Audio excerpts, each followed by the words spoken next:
vera, cui illuminator demonine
La Edad Media, una de las épocas más luminosas de la historia de la humanidad. Nuestro santo será en ella luz, ideal, perfección. Vivirá en la Europa del siglo XIII, siglo este en que todavía no estarán delimitados y consolidados los estados europeos de Occidente tal como los conocemos en la actualidad. Inglaterra, España, Italia, Alemania y Francia. Será en esa Francia del siglo XIII en la cual nacerá San Luis, la Francia medieval. Pero, ¿cómo llegamos a la conformación de la Europa medieval?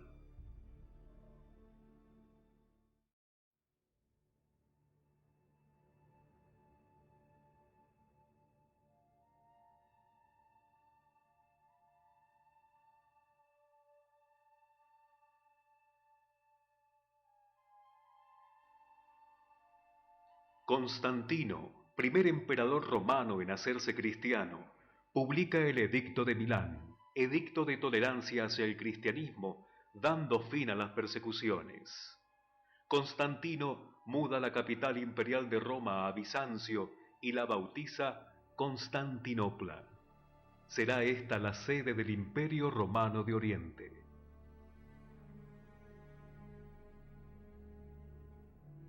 Años más tarde, el Imperio Romano abrazaría al cristianismo como religión oficial con el emperador Teodosio el Grande, dando fin al paganismo.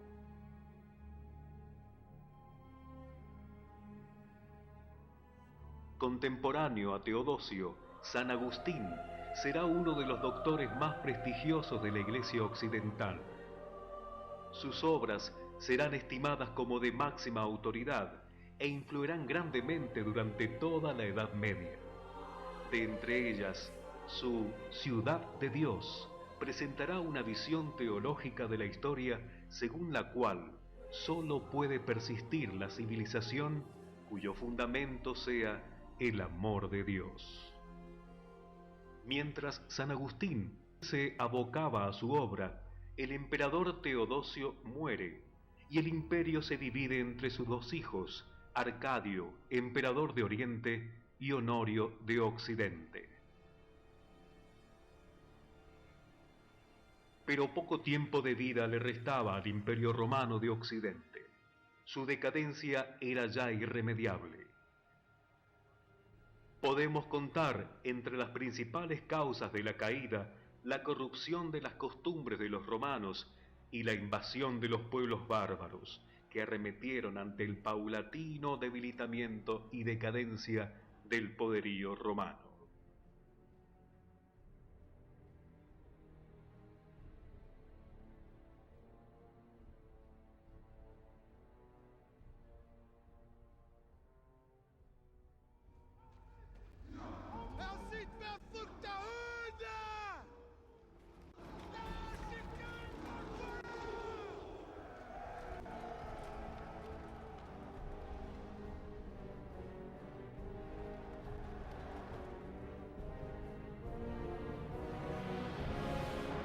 Ante el espectáculo de la devastación que llevaban adelante los bárbaros, la Iglesia volvió sus ojos hacia estos para ver si acaso alguno de ellos era capaz de tomar el relevo del antiguo y el extinto Imperio Romano de Occidente.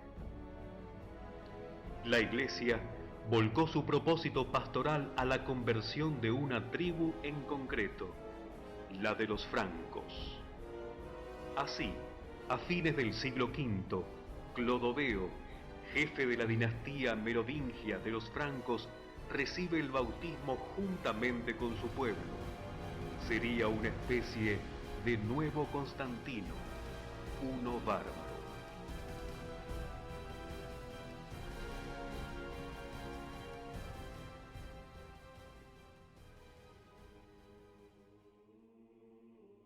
Fueron los cristianos quienes preservaron la civilización europea de hundirse por completo en la más profunda oscuridad.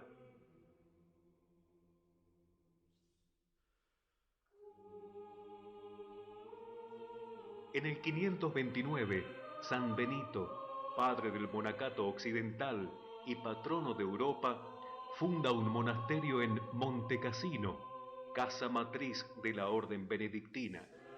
Su regla de vida será adoptada por gran parte de los monasterios occidentales.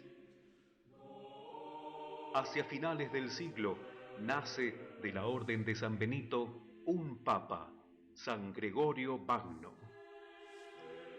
Debido a la crisis generalizada por las invasiones y al abandono del poder civil, Gregorio Magno toma las riendas de la administración pública de Roma. Gracias a su eficacia, logró proporcionar alimento y refugio a las poblaciones desoladas y consolidó el prestigio del pontificado. También se empeñó en la fundación de monasterios para evangelizar a los bárbaros y para resguardar la cultura clásica. En los monasterios, la abnegada labor de los copistas custodió para la posteridad las obras manuscritas de los grandes sabios de la antigüedad. Además, el fervor de la piedad monástica ablandó la resiedumbre de los corazones bárbaros y los dispuso para la recepción de la fe.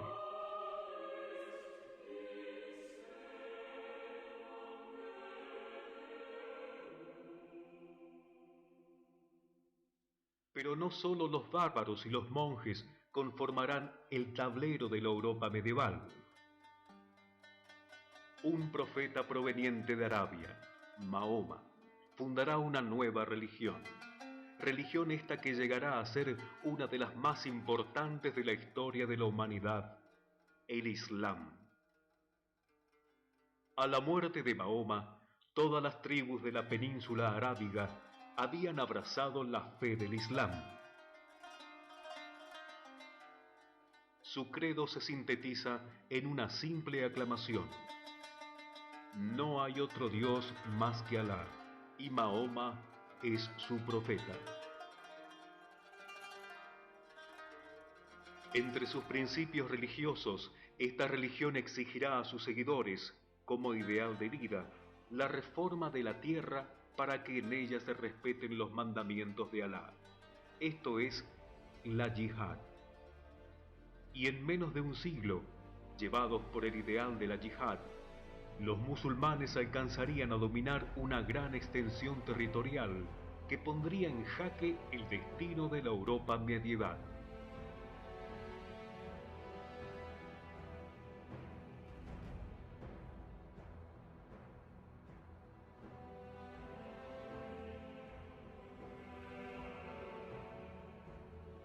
La expansión musulmana llegó a ensancharse desde la Tierra Santa hasta la España cristiana y amenazó a la mismísima tierra de los francos. Hacia el 732, los árabes cruzaron los Pirineos amenazando el futuro de todo el cristianismo y fueron detenidos en Poitiers por Carlos Martel, servidor de la dinastía merovingia de los francos. Fue este un momento decisivo para la historia de la Francia católica y del mundo entero.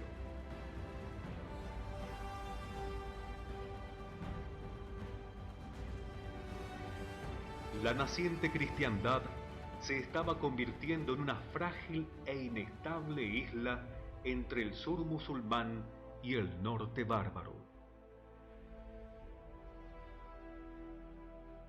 En el 754, los lombardos amenazan con invadir el norte de Italia y a la misma Roma, tierras que, nominalmente, estaban bajo el dominio del Imperio bizantino. Ese mismo año, en Constantinopla, el emperador bizantino Constantino V convoca un sínodo que declara como idolátrico el culto de las imágenes. Será esta la herejía iconoclasta, la negación, destrucción y persecución del culto y veneración de imágenes.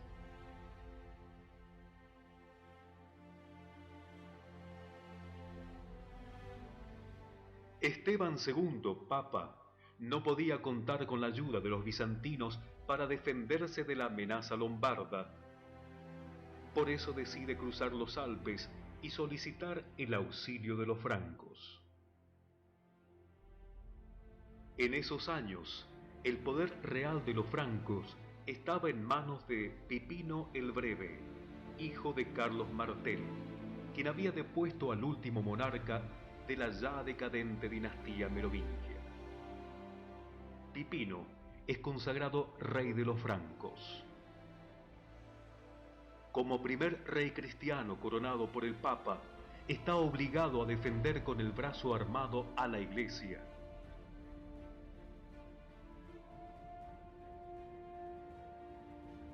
En el 756 vencerá a los lombardos y cederá al Papa los territorios conquistados, dando origen así a los estados pontificios. Esta concesión territorial implantó el poder temporal de los papas y su independencia del Imperio bizantino. Los papas se apoyarán a partir de ahora y para su seguridad en los soberanos francos.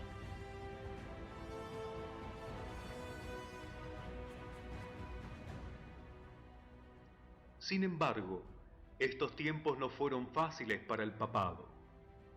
Las familias ilustres de Roma, llevadas por el afán de títulos y de poder, rivalizaban por el trono papal. En el 795, contrariando las pretensiones de la nobleza romana, es elegido León III. Su nombramiento no contará con el apoyo de la nobleza romana. El Papa será emboscado durante una procesión religiosa, pero él logrará escapar y refugiarse con el rey de los francos. De entre los dos herederos de la corona de los francos, a Pipino lo había sucedido su hijo Carlomagno. Será el noble más influyente de toda la Edad Media, prototipo de rey y de guardián de la cristiandad. Prestará su apoyo al pontífice y el 25 de diciembre del 800, durante la misa de Navidad en la Basílica de San Pedro, León III lo coronará emperador de los romanos. Con este acontecimiento, Carlomagno, el padre de Europa, afirmaba el origen divino de su poder y la intención de establecer al cristianismo como la base fundamental del imperio. Al grito de Christus vincit, Christus regnat, Christus imperat, Carlomagno conquistará a los lombardos, combatirá a los musulmanes y someterá a los britanos y a los sajones tras una larga campaña, integrándolos a su reino. Carlomagno pondrá todo su inmenso poder y prestigio al servicio de la propagación y desarrollo de la cultura cristiana. Unificará las lenguas de sus dominios en base al latín. En su palacio reunirá a numerosos eruditos de toda la Europa occidental. El renacimiento carolingio sentará las bases de lo que llegará a ser la identidad común de Europa. Carlomagno, asiduo lector de La ciudad de Dios de San Agustín, penetrado por el carácter sacro de su misión, se esforzó por erigir un imperio cuya base fundamental fueran los principios cristianos. Con Carlomagno entramos en el umbral de lo que propiamente conocemos como la Edad Media.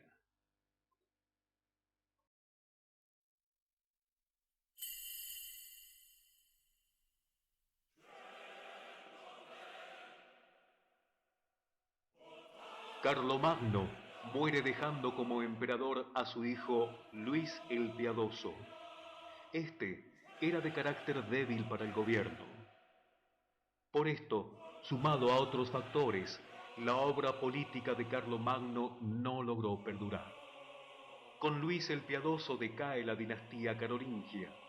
Sus hijos entrarán en guerra entre sí por la ambición de poderes territoriales, resultando de esto la fragmentación del imperio en 3 reinos.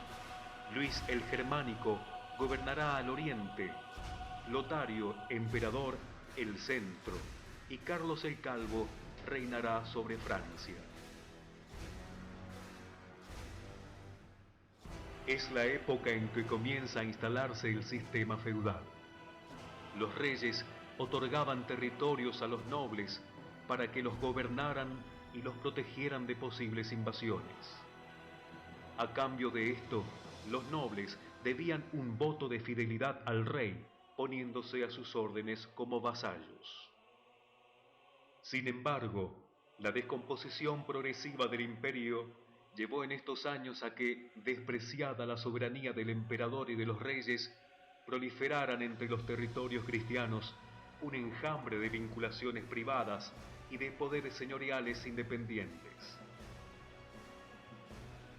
Es el siglo en que se expanden por todo el continente los castillos, palacios fortificados dispuestos para la defensa bélica, sedes de los señores feudales y de sus cortes.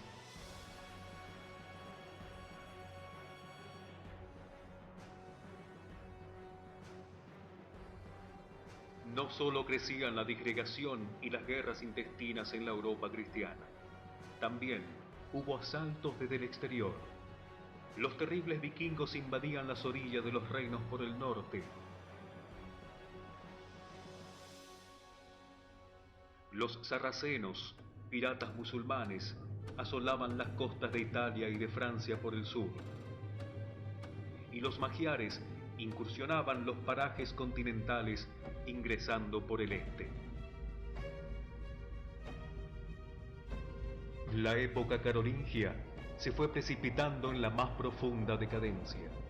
Comenzaba así un oscuro periodo llamado la Edad de Hierro. El papado, debido a la estrecha relación que guardaba con el imperio, también sufrió las consecuencias de la crisis. Los reyes deseaban inclinar a su favor las decisiones de los pontífices y las familias de la nobleza romana ambicionaban la corona papal. Así, por medio de intrigas palaciegas, de asesinatos y perversiones, la sede de Pedro fue ocupada por una larga serie de papas que en su mayoría eran indignos de su cargo. Sin embargo, Aunque sobrevengan tempestades en la historia del hombre, Dios prometió nunca abandonar a su iglesia. Desde el siglo V, en el oculto silencio de los monasterios, los latidos de las oraciones de los monjes iban cultivando la cristianización de Europa.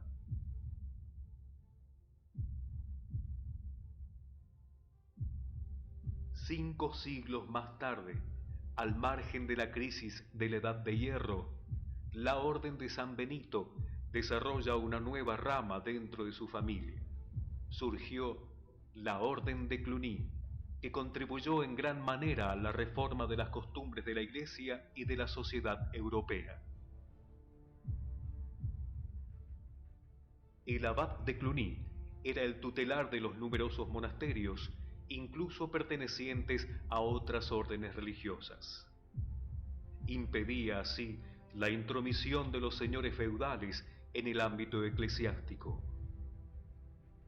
Los siglos de la cristiandad verán florecer un abanico de órdenes religiosas de todo tipo: mendicantes, contemplativas, militares. Brotará la cartuja, el císter, mercedarios, carmelitas, franciscanos, dominicos, hospitalarios, templarios, teutones y tantos otros. También en el orden civil empezó a brillar una luz. El prestigio del imperio será restaurado bajo la dinastía otónida. Para esta dinastía, la clave de la estabilidad monárquica radicaba en la íntima colaboración con la Iglesia en los asuntos civiles y estatales.